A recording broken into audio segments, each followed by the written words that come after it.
안녕하세요. 저는 내년이면 중학교 입학을 앞두고 있는 예쁜 딸 아이의 아빠입니다. 참 기쁜 여름의 끝자락에서 도움을 받았던 분들께 감사한 마음을 전하고자 사연을 보내게 되었어요. 작고 고요한 마을 한 구석에 자리 잡았던 저희 집은 달동네에 자리하고 있었습니다. 촘촘히 언덕을 가득 메운 제 각각의 모양을 한 얼룩덜룩한 집들은 멀리서 보면 제법 아름답지만 가까이서 보면 차마 아름답다고는 말할 수 없는 풍경이었어요. 저는 그런 집에서 7살까지 부모님과 함께 살았었습니다. 그때쯤 같은 동네에 사는 비슷한 형편의 친구들 집을 드나들다 깨닫게 된 것이 하나 있었습니다. 친구들의 부모님과 저희 부모님은 어딘가 모르게 달라도 확실히 다르다는 것입니다. 문을 열고 들어서면 친구네 집은 늘 웃음소리로 가득했었어요. 하하호호 하고 웃는 친구네 부모님의 웃음소리는 언제나 그 친구 집에 놀러가는 제 마음을 들뜨게 했습니다. 저희 집은 그런 소리가 나지 않는 집이었어요. 물론 처음부터 그랬던 것은 아닙니다. 제게도 엄마 아빠의 사랑이, 손길이 당연했던 때가 있었으니까 말이에요. 분명 제게도 역시 저의 집이 화목했었던 기억이 있습니다. 눈을 마주치며 웃거나 제 머리를 쓰다듬어주는 엄마 아빠의 손길 같은 것들. 익숙했고 당연하게 생각했던 것들이 뚝 끊기고 나서부터는 더 이상 웃을 수가 없었습니다. 갑자기 저를 보는 눈빛이 싸늘해지고 같은 집에 살아도 저를 투명인간 취급하던 부모님을 받아들이기가 솔직히 힘들었었어요. 언제부터 그랬냐고 물으면 사실 기억이 잘 나지 않습니다. 하지만 제 기억 속 첫 번째 기억은 그래요. 유치원에서 만들기 같은 걸 했는데 선생님한테 칭찬을 받고 기분이 좋아져 그걸 가지고 집으로 돌아와 언제나처럼 엄마에게 자랑 아닌 자랑을 했습니다. 이유는 단 한 가지였죠. 엄마에게, 제가 너무나 사랑하는 우리 엄마에게 칭찬을 받고 싶어서. 하지만 엄마는 냉랭했습니다. 더 자세히 말하자면 제가 만들어 온 정체 모를 그 작품에 눈길 한 번을 주지 않았습니다. 좁아 터져 방문도 없던 그 집에 부엌 겸 거실이던 공간을 넘어 걸어간 엄마가 구닥다리 TV 앞에 앉아 리모컨을 탁 하고 켜는데 꼭 없는 방문이 제 눈앞에서 쿵 하고 닫히는 기분이었어요. 갑자기 돌변한 엄마의 반응이 무서워 유치원에서 만들어 온 걸 집어 던지고 엄마 등 뒤로 달려가 엄마를 끌어안았습니다. 그리고 저는 그 상태로 충격을 받은 채 눈물을 뚝뚝 흘릴 수밖에 없었습니다. 엄마는 제가 자기를 끌어안던지 말던지 아무 상관이 없는 사람처럼, 아니 꼭 뒤에서 누가 끌어안았다는 걸 모르는 사람처럼 아무런 반응 없이 묵묵히 TV만 봤기 때문입니다. 엄청 차갑고 딱딱한 얼음덩어리를 살갗이 따가워져 오는데도 억지로 끌어안고 있는 듯한 기분이 들었어요. 엄마의 무관심, 그건 어린 저에게 치명적인 상처를 입혔습니다. 아빠 또한 마찬가지였어요. 아빠는 아예 엄마와 저 둘 다를 모른 척했습니다. 집에도 평소처럼 일찍 들어오시는 법이 없었어요. 늘 제가 잠든 늦은 밤 귀가를 해서 제가 눈을 뜨기도 전에 집에서 나가버리거나 제가 유치원에서 돌아왔는데도 아침에 본 모습 그대로 꼼짝 않고 누워 계시거나 했어요. 한 번씩 저 없을 때 TV를 보시다가도 제가 나타나면 큰 소리로 한숨을 쉬시고는 혀를 쯧쯧 차시며 자리에 돌아눕기도 하셨습니다. 모든 것이 제게 낯설었죠. 제 세상의 전부였던 가족이라는 울타리가 저에게서 등을 돌리니 세상을 잃은 듯한 기분이었습니다. 잠들기 전 무관심한 엄마의 등을 억지로 껴안고 힘들게 잠에 들고 나면 꼭 그런 꿈을 꿨습니다. 아무도 없는 커다란 모래사막 위에 저 혼자 우두커니 서 있는 꿈이요. 정신이 혼미하고 목이 마른데도 두 눈을 부릅뜨고 누군가를 애타게 찾는 꿈. 그런 날은 잠에서 깨면 곁에 아무도 없고 저 혼자였습니다. 어디 간지도 모르는 엄마가 혹시나 들리진 않을까 일부러 큰 소리로 엉엉 울어도 보고 엄마 아빠 하고 그들을 목청껏 불러도 보았지만 적막에 둘러싸인 집안은 그들의 모습을 찾아볼 수 없었습니다. 며칠이나 그런 지옥을 경험했을까요? 조금 기다리면 조금 지나면 된다고 아무도 알려준 적 없는 생각을 하면서 엄마 아빠가 원래의 모습처럼 돌아오게 해달라고 빌었습니다. 그런데 그건 아무런 소용이 없었어요. 엄마 아빠는 시간이 지나도 좀처럼 예전의 따뜻한 부모님의 모습으로 돌아오질 않았고, 심지어는 두 분이 제 앞에서 다투기까지 했습니다. 다툼은 날이 갈수록 심해졌어요. 그리고 저는 왜 두 사람이 그렇게 하루아침에 달라지고 말았는지 그 이유를 알게 됐습니다. 처음 싸우는 내용을 들었을 때는 돈 때문에 싸우는 것 같았어요. 갚아야 할 돈이 얼마인데 대체 밖에서 얼마를 또 쓰고 들어온 거냐고 아빠가 엄마를 나무랐습니다. 엄마는 그에 지지 않고 지긋지긋한 집구석 운운하며 고함을 질러댔습니다. 그러다가 나중에 알게 된 건 엄마에게 다른 남자가 생겼다는 것이었죠. 두 사람은 제가 빤히 듣고 있다는 것을 알고 계시면서도 제 앞에서 가리는 것 없이 온갖 말들을 주고받았고, 화가 난 아빠가 소리치는 말에 제가 아빠 아들이 아니라는 것도 알게 되었습니다. 우리 아빠가 우리 아빠가 아니라는 이상한 이야기는 저를 혼란스럽게 만들었습니다. 엄마는 아빠가 아닌 다른 남자를 만나다가 저를 가지게 되었고, 아빠는 그런 사실을 전혀 모른 채 그동안 제가 자신의 자식인 줄로만 알고 저를 키운 것이라네요. 심지어 엄마는 제 친아빠가 누구인 줄도 알지 못했고, 바람난 남자는 저와는 전혀 관계없는 새로운 사람이라고 했습니다. 엄마 아빠가 하는 말들의 절반은 제가 알아들을 수 없는 말들이 대부분이었어요. 무의식 중에 저는 그들이 싸우는 것이 전부 제 탓인 것 같다는 죄책감에 휩싸였습니다. 엄마와 아빠는 매일같이 싸우며 가정은 불화로 가득 찼어요. 다시 찾을 수 있을 거라 생각했던 내 세상은 처참히 무너지고 모든 것이 변해버렸죠. 어린 마음은 무력함에 아픔과 분노로 가득 찼고 부모님에 대한 신뢰는 사라져갔습니다. 그 후로도 불안한 마음으로 그 좁아 터진 집안에서 부모님의 그림자를 피해 다니며 지내야 했어요. 그러던 중 마침내 엄마 아빠는 이혼을 이야기하기 시작했습니다.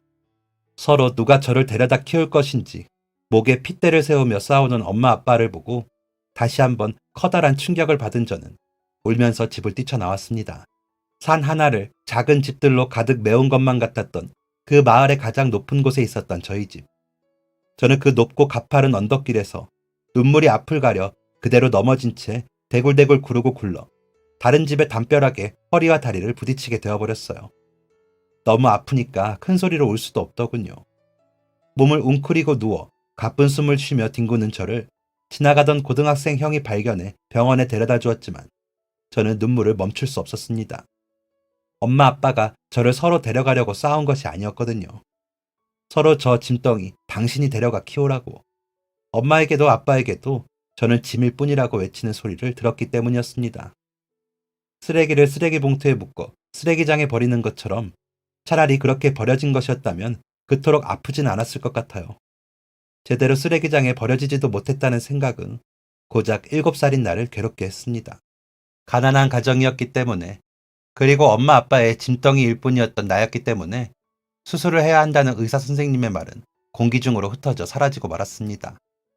다리 수술은 제때 이루어지지 않았지만 저는 다리가 하나도 아프지 않다고 생각했어요. 마음이 너무 아팠으니까요. 엄마와 아빠는 결국 이혼하게 되었습니다. 가난한 상황과 불화로 인해 둘은 더 이상 함께 있을 수 없었던 것이에요. 지금은 그들을 이해합니다. 누가 그 상황에 더 얼굴을 보며 함께 살 수 있었겠어요. 넓은 집도 아니고 방문 하나 제대로 달려있지 않던 그런 작은 집에서 원치 않는 사람과 매일을 함께 한다는 것은 그들에게도 지옥이었을 것입니다. 저를 보고 싶지 않아 했던 마음도 이해합니다. 아빠는 특히나 더 그랬을 것입니다. 자기 친자식도 아니고 남의 자식인 저를, 심지어 아내는 다른 남자가 좋아져 매일같이 밖으로 돌아다니는데 어떻게 저를 계속 사랑할 수 있었겠습니까? 엄마는 조금 이해하기 힘들었지만 결국 제가 살아가려면 엄마를 이해해버리고 잊어버려야겠더군요. 그래서 크고 나서는 엄마를 이해하려고 무지 노력했습니다. 새로운 사람과 다시 시작할 인생에 저는 엄마에게 짐이라는 존재, 그 이상 그 이하도 아니었던 것입니다. 부모님의 이혼은 제가 공식적으로 불행한 아이가 되는 시작이었지만 제가 막을 수 있는 방법은 없었어요. 저를 소름 끼치도록 꺼려하는 두 사람의 손에서 저는 완전히 버려졌기 때문입니다. 저는 그렇게 부모님이 완전히 이혼 과정을 밟는 동안 다리가 아파오는 것도 모른 채 하염없이 이 지옥을 탈출할 방법만 생각했어요. 여전히 잠들기 전엔 엄마나 아빠의 등을 혼자 몰래 끌어안고 눈을 감기는 했습니다. 여전히 그들은 제게 따뜻한 손길을 내밀어주지 않았지만 말이에요. 저는 그렇게 언제부터인지 모르게 보육원에 버려지게 되었습니다. 엄마 아빠가 보고 싶어서 밤마다 이불을 뒤집어 쓰고 훌쩍훌쩍 울었지만 낮 시간에 보육원 아이들과 힘껏 장난치며 놀다 보면 차라리 제가 그 집을 벗어나게 된 것이 다행이라는 생각도 들었어요. 이제 다시 그 집에 안 가도 된다. 많은 사람들이 저를 보며 웃어주고 저 역시 웃을 일이 많았던 보육원에서의 첫 시작은 나쁘지 않았습니다. 저를 투명인간 취급하던 그 적막했던 집에서 벗어나게 되었다는 사실 하나로 슬픔에 잠긴 저를 저 스스로 위로하고 다독였던 것 같아요.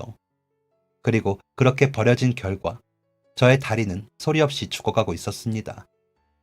단체 활동을 하다 제가 다리가 아프다는 걸 알게 된 원장님께서 급하게 저를 병원으로 데려갔지만 다리를 쓰기 힘들다는 말만 돌아왔어요. 원장님은 무릎을 꿇고 제 눈높이를 맞추고 앉아 제게 다정한 눈빛을 보냈습니다. 괜찮아, 좋아질 거야. 알 수 없는 희망이 억지로 묻어나던 원장님의 그 말에 저는 더 활짝 웃었어요. 코와 입술 사이에 있는 인중 양쪽 부분이 파르르 떨리도록 하루 종일 활짝 웃고 또 활짝 웃었죠. 그 후 몇 번을 더 병원에 다니며 치료를 받았습니다. 걱정투성이에 한숨을 쉬는 원장님의 얼굴이 보기 싫어 저는 일부러 상태가 호전된 척 고통을 참으며 보통 사람처럼 걷기도 했습니다. 그렇게 저의 7살은 끝을 향해 달려갔어요. 다리 치료도 결국 끝까지 받지 못했어요. 양쪽 다리가 다 그렇게 된 것이 아니라 다행이라고 생각했습니다. 뭐야, 급할 땐 이렇게 하니까 좀 띄어지네. 애들이랑 축구할 때만 조금 참아야지. 그러면 안 된다고 말리는 선생님들께 괜찮다고, 진짜 안 아프다고 말을 하고 저는 꽤 아무렇지 않은 척을 했습니다. 보육원에서 보낸 시간들은 고통스럽고 힘들기도 했지만 그럼에도 불구하고 희망을 잃지 않을 수 있는 시간이기도 했어요. 그곳에는 저만큼이나 아픈 상처를 가진 친구들이 많이 있었기 때문입니다. 참 아이러니하게도 저희는 서로의 상처로 서로에게 위로가 되었습니다. 그렇지 않은 아이들도 물론 있었겠지만 대부분의 아이들이 서로 무용담 늘어놓듯 여기에 왜 오게 되었는지를 이야기했어요. 무엇보다도 인중이 파르르 떨리도록 밝게 생활하려고 노력했던 어린 저의 강한 의지와 밝은 웃는 얼굴 덕분에 주위 사람들은 저를 조금씩 사랑하며 돕기 시작했습니다. 자랑거리는 아니지만 저는 그렇게 아주 빠른 시일 내로 보육원 생활에 적응하게 되었어요. 저는 그런 단체 생활을 즐기며 부모님과의 일을 잊어보려고 노력하고 애썼습니다. 망가져버린 다리를 의식하지 않으려 힘있게 쩔뚝이는 제 다리가 서러운 밤이 많았지만 다리가 아플수록 저는 더욱 어떠한 고통에도 굴하지 않기로 다짐했어요.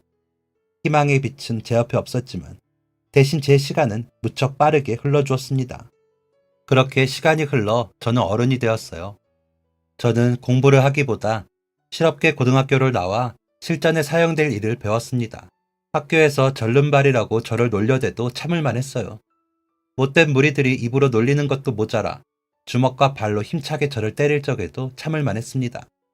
어릴 때 겪었던 그 고통에 비하면 잽도 안 되는 고통이라고 생각했기 때문입니다. 좋은 말로 하면 그들이 제 맷집을 키워준 셈이지요. 누가 저를 때려도 놀리고 짓밟고 상처 주려고 안간힘을 써도 저는 웃으며 그들을 대했어요. 저는 무릎 아래에 바보가 되어버린 제 다리를 미소 짓는 얼굴과 함께 받아들이며 세상을 향해 한 발자국씩 천천히 내딛었습니다. 학교 아닌 학교를 졸업하고 고아의 다리까지 불편한 저를 안쓰러워하셨던 선생님의 도움을 받아 가까스로 일자리를 찾을 수 있게 되었습니다. 다리가 불편한 저를 취업시켜 주시느라 선생님께서도 고충이 많으셨을 테죠. 졸업을 하고 취업을 나가면서 선생님께 그동안 많이 배웠다고 덕분에 정말 감사했다고 말씀을 드렸더니 선생님은 말씀하셨습니다. 또래와 다른 상황 속에서도 끝까지 환한 미소를 잃지 않는 너의 모습을 통해 선생님도 참 많은 것을 배우고 느꼈어. 내가 오히려 너한테 고마워. 학생인 너한테 선생인 내가 많은 걸 배웠다. 앞으로도 더 힘든 일이 많을지 몰라. 이제 너는 진짜 사회에 나가는 거니까. 학교만큼이나, 아니 그보다 더 다양한 종류의 사람들이 너를 멋대로 평가하고 판단하는 일들이 늘어날 거야. 힘들더라도 항상 네가 했던 것처럼 끝까지 버티고 이겨내. 너는 꼭 그럴 수 있는 아이야. 선생님이 해주신 그 말씀은 제가 사회에 첫 발을 내디딜 때 큰 길잡이가 되었습니다. 잘 웃으려고 더욱더 노력했고, 다리가 불편하다는 이유로 곱지 못한 시선들을 견디고 참아냈어요. 슬프게도 제가 가장 인정받았던 점은 성실함이었어요. 두 다리 멀쩡한 놈들보다 더 성실히 일한다고 사장님은 저를 그렇게 칭찬했습니다. 어른이 된다는 것은 어색하고 쉽지 않았어요. 월급을 받으며 일을 하고 있는 엄연한 사회인이었지만 어쩐지 저는 엄마 아빠에게 버림받고 보육원에 적응하던 어린아이 같은 기분이었습니다. 그래도 끝까지 제 끈기를 놓지 않고 인내의 시간을 보내며 지금은 내 인생의 행복한 시절이고 그때는 최고로 불행했던 시절이다 라고 스스로 체면했습니다. 일부는 사실이기도 했고 말이에요. 저는 그렇게 저의 끈기와 인내로 인해 힘들었던 어린 시절을 뒤로한 채 더 나은 미래를 향해 걸어갈 수 있었습니다. 그래도 여전히 제 속은 어른이 되지 못한 어린아이 같았어요. 입사 3년 차, 그녀를 만나기 전까지는 말입니다. 차가운 겨울날, 저는 저희 회사에 입사한 여자 직원과 인사를 나누게 됩니다. 그녀의 이름은 최지연이었어요. 저는 그녀를 처음 만났을 때부터 특별한 느낌을 받았어요. 꼴에 어울리지 않게 음악을 좋아했던 제가 즐겨 듣던 노래를 그녀가 흥얼거리고 있었기 때문입니다. 아주 작은 목소리로 김광석의 잊어야 한다는 마음으로를 흥얼거리는 그녀의 모습은 제게 영화 속 한 장면처럼 느리게 보여졌습니다. 저도 모르게 귀를 쫑긋 세우고 지연 씨가 흥얼거리는 노래에 맞춰 속으로 노래를 따라 불렀어요. 그런데 그걸 어떻게 알았는지 지연 씨가 먼저 아는 체를 했습니다. 제가 제일 좋아하는 노래예요. 그 말이 왜 제가 좋다는 말로 들렸는지 착각을 단단히 해버린 제 심장은 그 후로 지연 씨를 마주칠 때마다 정신을 못 차리고 뛰어댔어요.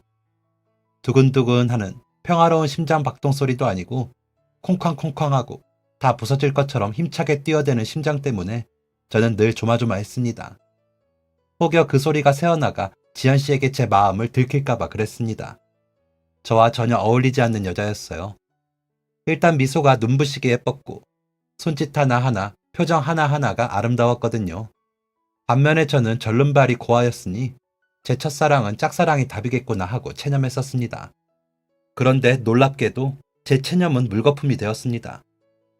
서로 다른 세상에서 온, 서로 다른 삶을 살고 있는 지연 씨와 제가 운명에 이끌려 사랑 이야기를 써내려 가게 된 것입니다. 지연 씨와 함께 좋아하는 노래라는 이유로 저는 매일 그 노래를 속으로 흥얼거리며 지냈는데 점심을 먹으러 회사 식당에 내려갔다가 그 노래를 흥얼거리는 저를 발견한 지연 씨가 제 어깨를 툭툭 치는 것입니다. 밥 먹고 잠깐 나 좀 볼래요? 지연 씨가 저를 따로 불러낸 이유는 다름 아닌 그 노래를 들을 수 있는 공연 때문이었어요. 비록 원곡 가수의 공연은 아니고 아마추어 가수들의 작은 공연이었지만 저는 고민 없이 단칼에 수락해야만 했습니다. 어떤 가수가 무슨 노래를 부르는지 따위는 아무 상관이 없었어요. 지연 씨와 함께 가는 건데, 심지어 지연 씨가 제게 먼저 물어온 것인데 거절을 하는 것은 말도 안 되는 일이었으니까 말이에요. 그렇게 저희는 이름 모를 낯선 무명 가수의 소공 현장에서 그 가수의 노랫말에 매료되었습니다. 그리고 서로에게도 매료되었죠. 저희의 사랑은 천천히 시작되었어요. 지연 씨는 하루 동안 있었던 일이나 여러 가지 자기 이야기를 제게 늘어놓는 것을 좋아했고, 저는 그 말을 들어줄 수 있는 사람이 나라는 것이 지독히도 행복해서 그녀의 이야기를 듣고 있는 것만으로도 좋았습니다. 저희는 그렇게 좋아하던 노래 하나로 서로의 취향과 생각을 공유하는 사이가 되었고, 더 나아가 서로의 삶과 꿈을 나누며 더 가까워질 수 있었습니다. 그녀가 들려준 많은 이야기들은 제 안에서 또 다른 음악이 되어 저를 간지럽혔어요. 어느새 지연 씨는 제게 없어서는 안 될, 세상 그 무엇과도 바꿀 수 없는 커다란 존재가 되었고, 함께 있을 때마다 행복함과 따뜻함을 느끼며 마침내 결혼을 하게 되었습니다.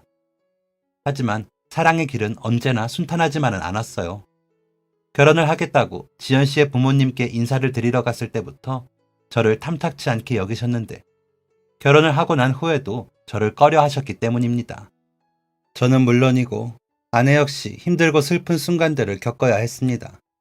죄를 짓는 기분이었어요. 제 어릴 적 사연을 모조리 다 아는 지연 씨에게 저는 딱 한 가지 약속만을 할 수 있었습니다. 저는 결코 저의 부모가 그러했던 것처럼 저희의 사랑을 망치진 않을 것이라고. 평생 당신의 곁에서 당신을 아끼고 사랑하겠다고. 장모님과 장인어른은 점점 저를 받아들여 주셨지만 그 모습은 꼭 포용이 아닌 체념 같아 보였습니다. 그리고 저는 그분들의 마음을 이해했지요. 애지중지 아끼며 귀하게 키운 딸이 가진 것 없이 무식하게 성실하기만 한 절름발이 고아와 산다는 것을 인정하고 좋아해 주시기란 아주 힘들고 어려운 일이었을 겁니다. 아내는 몹시 힘들어했지만 그 어려운 순간들이 저희의 사랑을 더욱 굳건하게 만들어 주었어요. 함께 겪은 어려움을 통해 저희는 서로를 이해하고 더욱 깊은 관계를 형성할 수 있었습니다. 저희는 언제나 함께 있어야 할 소중한 사람이라는 것을 깨달았고 서로에게 힘이 되어주며 가정을 꾸려나갔습니다. 그런 저희에게는 아내를 닮아 총명하고 어여쁜 딸도 태어났습니다. 아이가 세상에 나오던 그 순간부터 걸음마를 하고 학교에 들어갈 때까지 매 순간순간이 감사한 일이었고 행복한 일이었어요. 이렇게 행복한 제 자신이 믿기지 않을 정도로 아내를 만나 저는 과분한 행복 속에 살았습니다. 깜깜하고 허접했던 제 인생에 이렇게 커다란 행복을 선물해준 아내와 딸에게 저는 최선을 다했어요.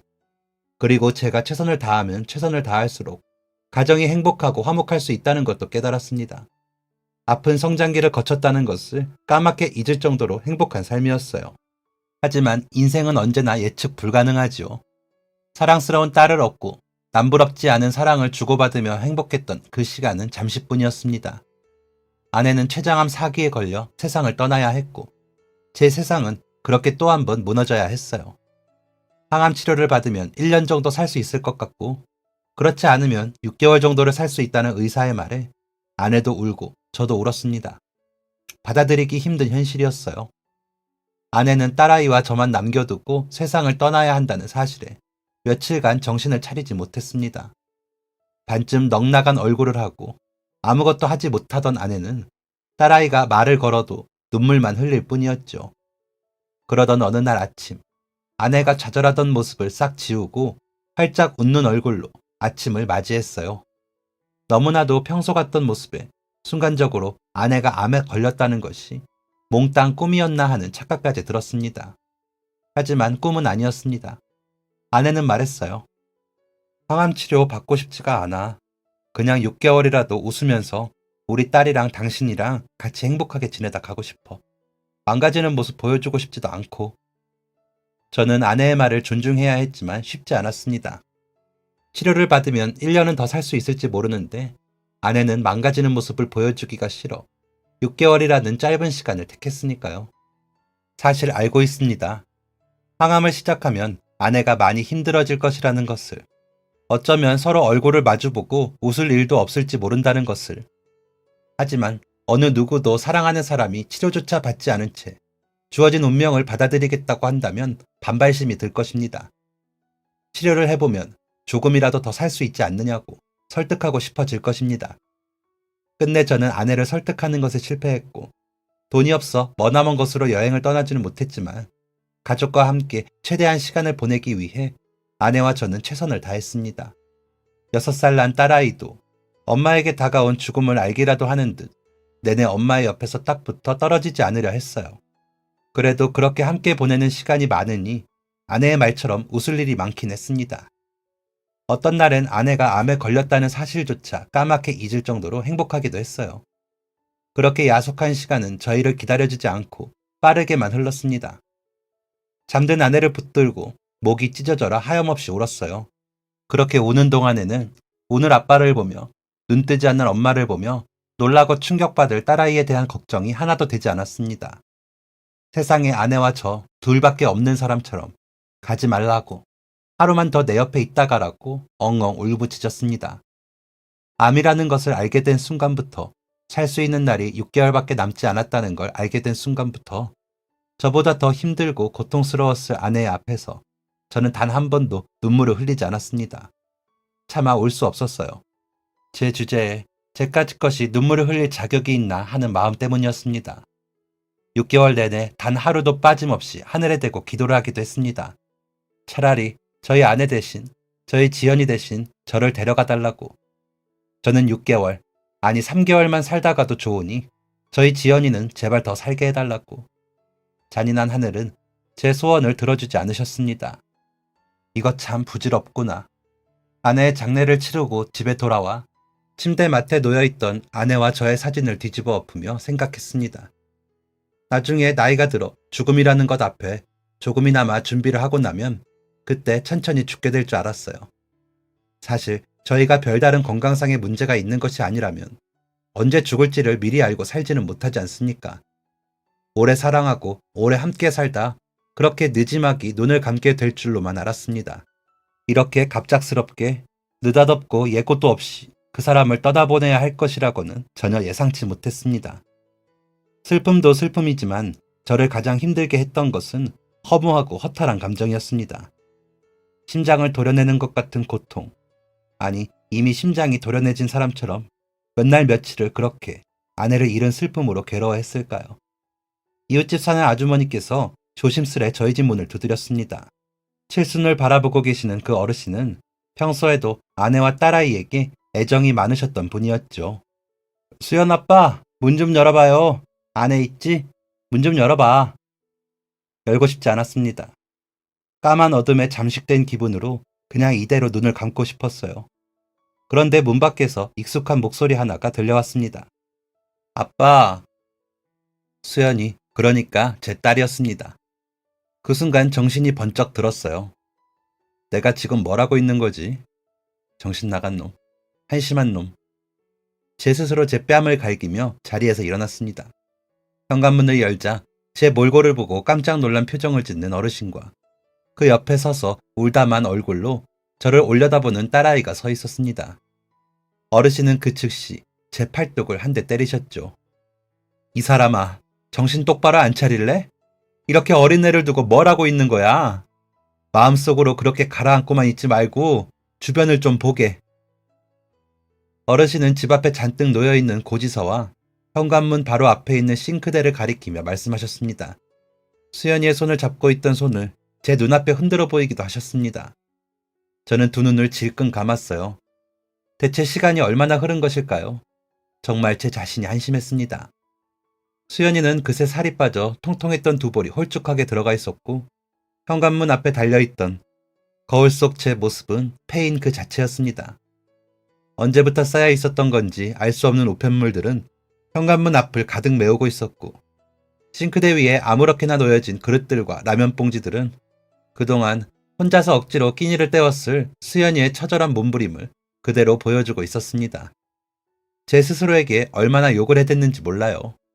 아내에게 분명 수연이 걱정은 하지 말라고 그렇게 자신있게 말해놓고 정작 아내를 떠나보내고 난 후 저는 수연이를 까맣게 잊은 채 제 슬픔 속으로 가라앉고만 있었던 것입니다. 우편물을 전부 집으로 가지고 들어온 후 집 청소를 시작했습니다. 이것저것 집에 있는 먹을 수 있는 음식이라면 다 꺼내어 먹은 수연이의 흔적들이 더욱더 제 가슴을 후벼 팠습니다. 저는 진짜 나쁜 놈이었어요. 쓰레기 같은 인간이었어요. 집 청소를 다 하고 나니 어르신이 다시 문을 두드리셨습니다. 이제 사람답게 살라고. 산 사람은 살아야 한다고. 저는 아니어도 아이를 생각해서라도 힘내라고. 수연이가 다시 집 안으로 들어오고 저는 아이를 끌어안은 채 몇 번이고 사과를 했습니다. 미안하다고. 아빠가 정말 미안하다고. 수연이는 말했어요. 아빠, 냄새나. 오랜 시간 동안 씻지도 않고 폐인처럼 있었으니 당연히 몸에서 악취가 났을 터였습니다. 얼른 몸을 씻고 밖으로 나오니 수연이가 종이 위에 그림을 그리고 있었어요. 무슨 그림이냐 물으니 저희 가족을 그린 거라고 하더군요. 형체를 알아볼 수 없는 그림이었지만 수연이의 말이 제 가슴을 울렸습니다. 우리 가족은 세상에서 제일 행복한 가족이라는 수연이의 말. 다시 힘을 내야 했지요. 저희 가족을 다시 일으킬 수 있는 사람은 오직 저 하나뿐이었으니까요. 가장 먼저 회사에 전화를 걸었습니다. 제 사정을 모를 리 없는 사장님이셨지만 반응은 냉담했어요. 그래도 그렇지. 이렇게 오랜 시간 동안 연락도 없이 잠수를 타면 어떻게 하느냐는 말. 벌써 제자리엔 다른 사람을 구했다는 사장님의 말씀에 허공에 대고 꾸벅꾸벅 절을 하며 부탁드렸습니다. 혹시 자리가 다시 생기면 꼭 연락 주시라고. 정말 죄송하고 면목이 없다고 말이에요. 전화기 너머 사장님은 크게 한숨을 쉬며 잘 모르겠다는 말씀만 반복하셨습니다. 성실함 하나로 믿고 쓰는 직원이었는데 이렇게 뒤통수를 칠 줄은 몰랐다며 사정 없는 사람이 세상에 어디 있겠느냐고 남에게 피해는 주지 말고 살라고 말씀하셨습니다. 다 맞는 말씀이었어요. 저는 할 말이 없었습니다. 전화를 끊고 나서야 고지서들을 뒤적여 보았어요. 이번 달 말일에 전화가 끊긴다는 고지서와 가스가 끊긴다는 고지서도 있었죠. 정신이 아득해졌습니다. 이제 어떻게 해야 하나. 은행으로 달려가 보았지만 없는 살림에 아내와의 마지막 추억을 만들겠다고 여기저기 돌아다니느라 당장 수중에 가진 돈도 없었습니다. 제 자신이 바보 같았습니다. 그때 당시엔 저조차도 제가 아내를 떠나보내고 나서 상실감에 아무것도 하지 못하게 될 것이라고 생각하지 못했었던 것입니다. 당연히 일을 나갈 것이고 큰돈은 아니지만 수연이 밥 사 먹일 정도의 돈은 있을 것이라 생각했던 제가 한심했어요. 일을 나가지 못하는 것은 큰 문제였습니다. 냉장고도 텅 비어 있었고 라면이 들어있던 찬장도 텅 비어버린 지 오래였습니다. 무엇보다 당장 가스비를 낼 돈도 없어 끊기게 생겼으니 큰일이었죠. 먹는 음식은 그렇다 쳐도 추운 날씨에 차가운 방바닥에서 아이를 재울 수는 없었습니다. 저는 당장 벼룩신문을 구해다 여기저기 일자리를 알아보기 시작했어요. 하지만 저의 고질병인 다리 문제는 여전히 취업을 어렵게 만들었고 희망을 잃지 않아야 했지만 무너져 내리는 마음은 어쩔 수가 없었습니다. 그리고 당장에 가부를 해줄 수 있는 곳도 없었고요. 엉켜있는 이 고통의 실마리를 풀어내기가 쉽지 않더군요. 혼자였으면 삶을 포기했을지도 모르겠습니다. 하지만 제게는 너무나도 소중한 딸이 있었고 저 혼자였더라면 포기했을 하찮은 삶이 저의 딸에게는 꼭 필요한 것이었습니다. 아빠, 사랑해요. 우리 가족이 세상에서 제일 행복해. 이토록 저를 좋아해주던 아이였으니 말이에요. 딸을 생각하면 관심 없던 것들도 간절해질 때가 있습니다. 아내가 죽고 나니 오직 딱 한 가지가 간절해지더라고요. 우리 딸을 지키자. 딸에게 엄마를 잃은 슬픔에서 채 벗어나기도 전에 아빠를 잃는 슬픔까지 주고 싶진 않았습니다. 저라도 살아야 저희 딸이 깊은 슬픔의 늪으로 빠지지 않을 것 같았습니다. 그래서 하루에도 수백 번 죽을까 말까를 고민하다가도 마음을 접고 일어서게 됐었어요. 나라도 살아야, 나라도 살아야 하는 그 마음 때문이었습니다. 저는 새벽부터 인력사무소에 나가 일당이라도 받으려 주의를 기웃거렸습니다. 하지만 봉고차에 오르려 치면 저를 막았었어요. 불편한 다리 때문에 일터에 도착했다가도 돌아가라고 냉대받기 일쑤였습니다. 좌절했지요. 눈물을 흘리며 집에 돌아와 대문 앞에 종이를 써붙였습니다. 어린 딸과 함께 살고 있습니다. 가스를 끊지 말아주세요. 일자리만 구하면 꼭 갚겠습니다. 부탁드립니다. 옷장에 있는 잔돈을 다 털어 아이 먹일 라면 같은 것들을 사다가 쫄쫄 굶주린 딸아이에게 쪼개고 쪼개 먹였습니다. 아빠가 미안해. 울먹이며 말하는 제게 딸아이는 맛있다고 웃어 보이기만 했습니다. 울며 보챌 법도 할 어린 나이인데 아이는 괜찮다는 말만 했어요. 아빠도 먹으라고 같이 먹어야 맛있다고 말하는 딸아이의 얼굴은 꼭 아내를 닮아 있어 더 가슴 아팠습니다. 아내를 닮은 수연이에게도 하늘에 간 아내에게도 너무나 미안했습니다. 나는 왜 이렇게 한심한 인간일까? 스스로를 자책하고 또 자책했습니다. 다음 날 어김없이 새벽에 인력사무소를 찾아가 어렵게 하루 일당을 받아왔어요. 일터에서 하루 종일 저를 구박했지만 그래도 기뻤습니다. 일을 할 수 있다는 기쁨, 그래도 일당은 받았다는 기쁨, 무시를 하고 구박해도 기쁠 수밖에 없었습니다. 그리고 다시 집으로 돌아왔을 때 저는 깜짝 놀라고 말았어요. 집안에서 혼자서 맛있게 짜장면을 먹고 있는 수연이가 있었기 때문입니다. 수연아, 이거 어디서 났어? 제 물음에 수연이는 저를 빤히 바라보았습니다. 집 앞에 놓여 있더랍니다. 하나는 아빠 거라서 안 먹고 남겨뒀다는 말에 아직 뜯지 않은 그릇을 보자 작은 글씨로 쪽지 하나가 붙어져 있었어요. 이거라도 드시고 힘내세요. 누가 두고 간 건지 알 수 없었지만 이미 팅팅 불어 굳어버린 차가운 짜장면을 먹으며 눈물을 삼켰습니다. 다음 날도 그 다음 날도 집 앞에는 어김없이 짜장면이 놓였어요. 누가 보냈는지 알 수조차 없는 짜장면을 먹으며 염치 없지만 조금씩 힘을 냈습니다. 고마운 그 사람에게 제가 할 수 있는 건 먹은 그릇을 깨끗이 씻어서 감사하다는 쪽지와 함께 문 밖에 내어두는 것뿐이었어요. 여전히 저를 고용해주는 회사는 없었습니다. 수연이를 보면, 그리고 힘내라고 짜장면을 두고 간 이름 모를 사람의 응원을 생각하면 힘을 내야 했지만 사실상 저는 많이 지쳐 있었습니다. 하루에도 수십 번 삶을 포기해야 하는 싶은 생각이 찾아왔어요. 그날도 겨우 일당을 받아 돌아왔습니다. 다 식어버린 짜장면을 먹고 설거지를 하는데 냉장고에 붙여두었던 힘내라는 쪽지가 다시 눈에 보이더군요. 희미하게 쪽지 아래에 인쇄되어 있던 중국집 이름. 이걸 왜 이제야 봤을까? 고맙다는 감사 인사라도 전해야겠다는 생각에 그렇게 쪽지에 적혀있는 중국집으로 향했습니다. 문을 열고 들어가니 이미 가게를 마감하는 시간인지 가게 내부가 조용했어요. 영업 끝났는데요. 하고 말씀하시는 분의 얼굴을 보니 50대 중후반으로 보였습니다. 저는 냅다 바닥에 무릎을 꿇었어요. 정말 감사합니다. 덕분에 저희 딸아이와 제가 밥을 굶지 않고 버티고 있습니다. 그랬더니 사장님이 무척 당황하시며 말씀하시는데 도통 제 말이 무슨 말인지 모르겠다는 말씀이었습니다. 그래서 찾아온 이유를 말씀드렸더니 자기는 그런 일을 한 적이 없다고 하시더군요. 그럼 대체 누가? 덩달아 당황해 어쩌지도 못하고 어정쩡한 자세로 서 있는데 그때 마침 문이 열리고 젊은 남자가 들어왔습니다. 그제야 사장님은 그 남자를 보며 물었어요. 상진아, 혹시 네가 그랬냐? 알고 보니 사장님이 아니라 그 중국집에 일하던 배달기사가 그 쪽지를 보고 자기 돈으로 주문을 해서 배달을 해줬던 것이었습니다.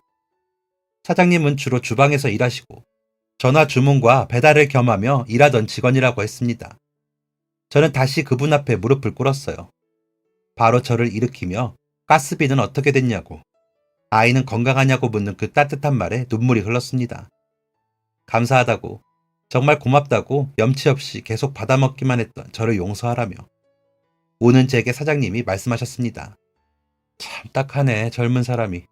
그러지 말고 정 일할 곳이 없으면 우리 가게라도 나오는 게 어떻겠어요? 우리도 사람 구하기가 어려워. 나는 심성 곱고 성실한 사람이 최고인데 요즘은 그런 사람이 잘 없어. 힘든 일, 성가신 일 하기 싫어하는 사람들이 많아서 한 달도 못 버티고 나가기 일쑤인데 일단 지금 당장 하루가 급하잖아. 일단 나와요. 내일부터 당장.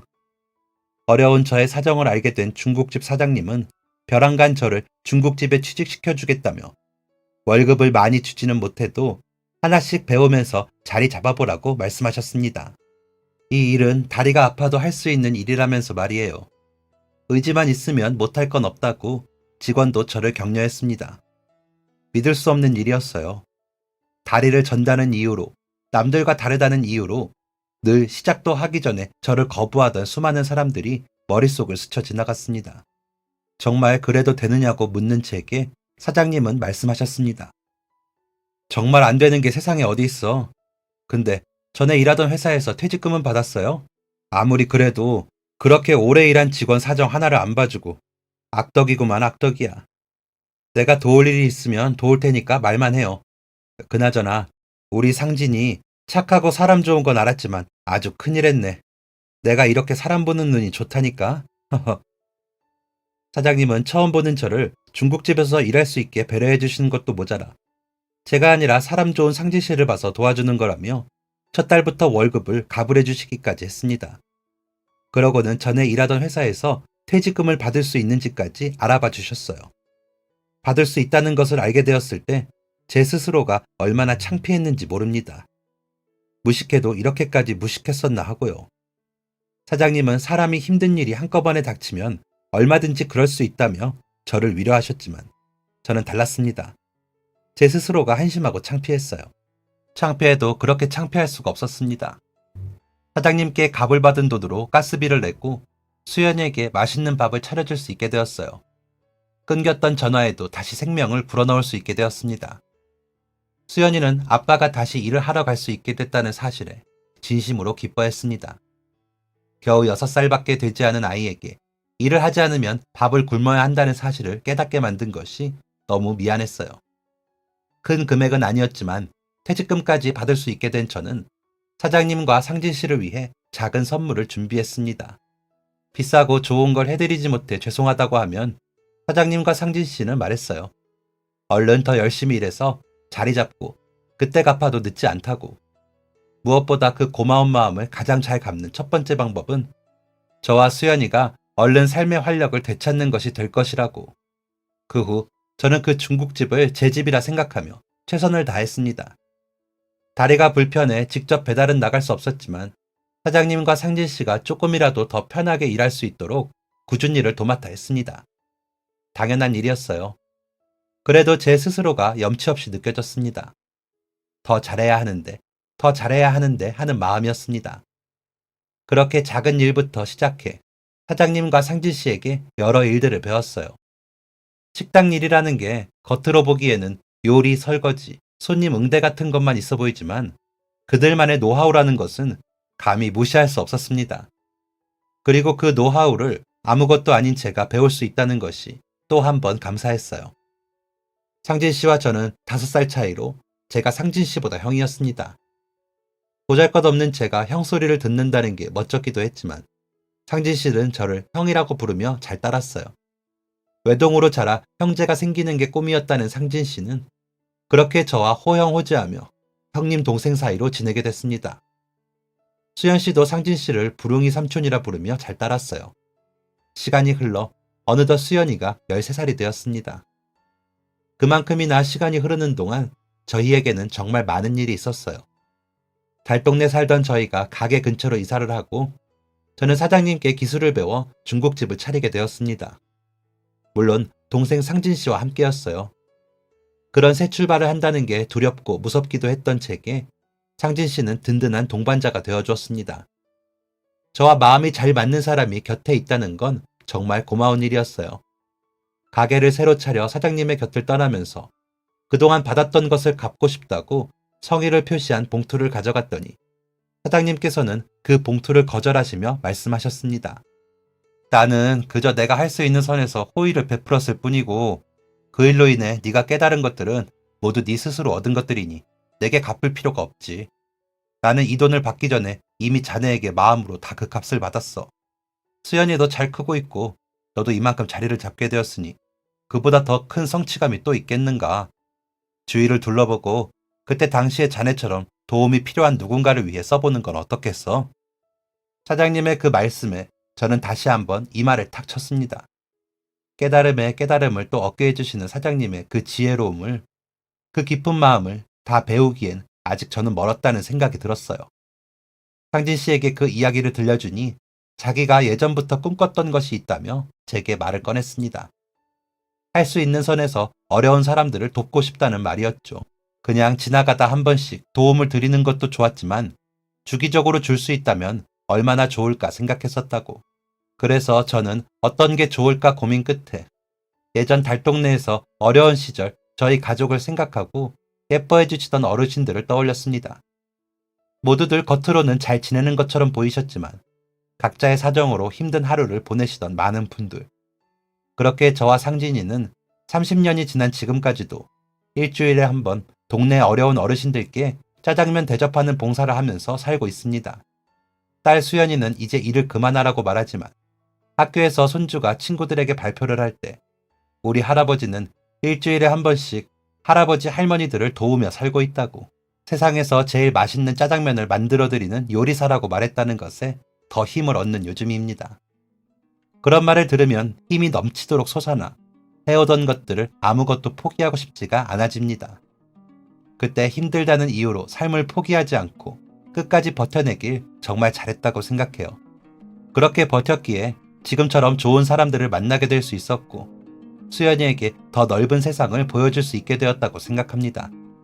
제가 다시 일어설 수 있도록 기꺼이 일자리를 내어주고 오랫동안 갈고 닦은 노하우를 내어준 사장님과 상진 씨에게 이 자리를 빌어 다시 한번 정말 감사했다고 말씀드리고 싶습니다.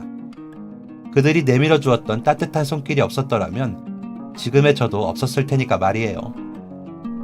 지금까지 사연 들어주셔서 감사합니다. 사연이 재밌으셨다면 구독과 좋아요를 눌러주세요. 감사합니다. 안녕히 계세요.